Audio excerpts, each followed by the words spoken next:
Salut, c'est Lexastar. Ici, on scrolle pour vous, mais avec un peu plus de jugeote. Et pour ce premier épisode, on parle de Néo. Oui, lui, et c'est pas joyeux.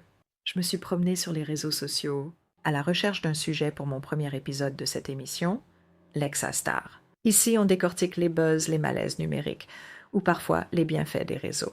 Et là, je suis tombée sur Psyodélique ou Psychodélique si vous préférez, un créateur de contenu très aimé par ses haters. Perso, je le trouve trop subjectif, mais c'est tout à son honneur. C'est sa chaîne, donc ses règles.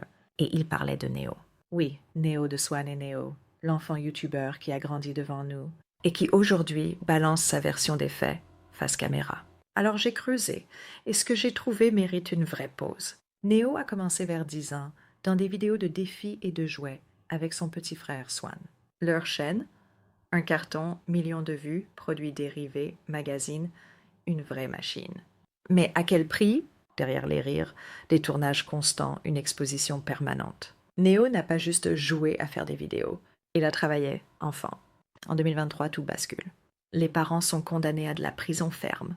Pas pour YouTube, non, mais pour escroquerie, abus de faiblesse, harcèlement moral, ancienne activité douteuse, une agence matrimoniale.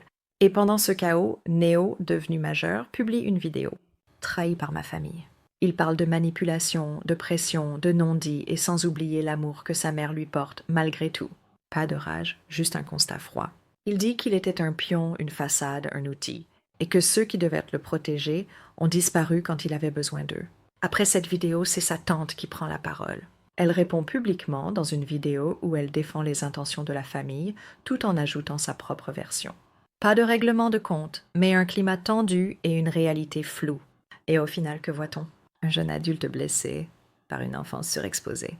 Un conflit intime devenu spectacle public.